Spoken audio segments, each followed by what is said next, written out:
सवाल ये उठ रहा है कि क्या शिक्षक नियुक्ति का मुद्दा बीजेपी के हाथ से निकल चुका है, क्योंकि जो महागठबंधन के नेता है वो यही मान रहे हैं कि शिक्षक नियुक्ति का मुद्दा बीजेपी के हाथ से निकल चुका है। इसलिए तरह तरह के बयान भी बीजेपी की तरफ से आ रहे हैं। हमारे साथ पूर्व मंत्री है अमरेंद्र प्रताप सिंह, उनसे जान लेते हैं।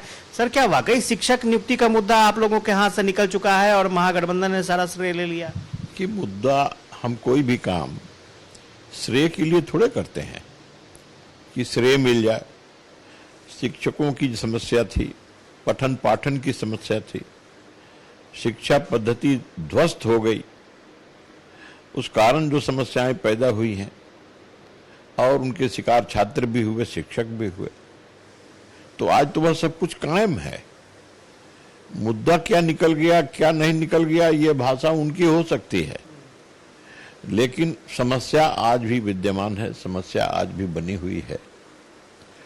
नीतीश कुमार जी और उनकी सरकार ने इस संबंध में ऐसा कुछ नहीं किया है अभी तक जिसे माना जाए कि समस्या के समाधान के लिए उन्होंने कोई ठोस कदम उठाया है। ये तो चर्चा हो रही है सर कि राज्यकर्मी का दर्जा जल्द मिलेगा, हो सकता है इंटरनल एग्जाम, आंतरिक एग्जाम देना पड़े शिक्षकों को, या फिर कोई कमेटी बने जो कमेटी फैसला लेगी कि क्या करना है। देखिए, इतने वर्षों से हम लोग नीतीश बाबू के साथ रहे या वो हम लोगों के साथ रहे, तो हम लोग जानते हैं ना उनको, उनकी काम करने की शैली को जानते हैं। जिस काम को नहीं करना होता है उस काम को ऐसा करेंगे कि मानो अब वो हो गया, उसका समाधान हो गया, लेकिन आगे कुछ आगे जाने पर पता चलता है कि और भी गंभीर समस्याएं उस रास्ते में, समाधान के रास्ते में खड़ी हो गई। तो आप देखिए क्या परिणाम होने वाला है। ये समाधान जो दिखाई पड़ रहा है यह अत्यंत ही उलझनपूर्ण समाधान साबित होगा, और उन्होंने इस मामले को उलझाया है, इस समस्या को और उलझाया है। आगे आगे देखिए होता है क्या, जब उनका मन ही साफ नहीं है, और कभी मन उनका साफ रहता भी नहीं है, तो स्वाभाविक है कोई भी लिया हुआ निर्णय जिसके संबंध में लिया जाता है उसके हित में नहीं होता, और ये उनके साथ रहा है, ये उनकी फितरत रही है। सर, एक और मामला सामने आ रहा है। मध्य प्रदेश में कमलनाथ जी हैं, कांग्रेस के नेता हैं, बाबा बागेश्वर के दरबार में वो गए थे, आरती उतारे। इस पर आरजेडी के राष्ट्रीय उपाध्यक्ष शिवानंद तिवारी जी ने आपत्ति दर्ज की है और खड़गे जी से ये कहा है कि इंडिया गठबंधन असहज महसूस करता है, आखिर ऐसा क्यों हो रहा है, स्पष्टीकरण देना चाहिए। अब मैं इसमें क्या कर सकता हूँ, यह तो कांग्रेस, इंडिया गठबंधन, इंडिया और शिवानंद तिवारी जी के बीच की ये सब सारी बातें हैं जो आप बता रहे हैं, उसमें हम लोग कहाँ हैं।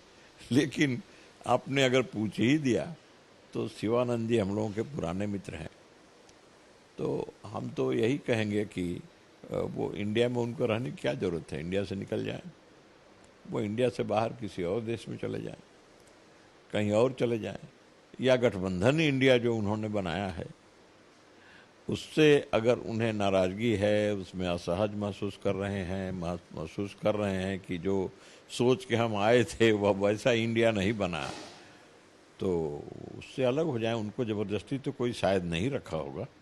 आपत्ति कमलनाथ जी के हिंदुत्व वाले एजेंडे की तरफ जाने को लेकर है कि आखिर वो हिंदुत्व वाले एजेंडे पर कैसे जा रहे हैं, कैसे वो उस इंसान की आरती उतार सकते हैं जो हिंदू राष्ट्र बनाने की बात कहता है। अब यह तो कांग्रेस के नेता हैं कमलनाथ जी, तो कमलनाथ जी ने हिंदू राष्ट्र बनाने वाले उस महात्मा के यहाँ, उस साधु के यहाँ अगर वो जाते हैं तो ये उनका विश्वास है, उनका आस्था है, उस आस्था पर मैं तो सवाल नहीं खड़ा कर सकता। लेकिन यदि इन्हें आपत्ति है तो फिर मैं जोर दे के कह रहा हूँ, ये कहाँ लटके हुए हैं, उनको छोड़े ना, और जहाँ उनको अच्छा लगे वहाँ चले जाएं।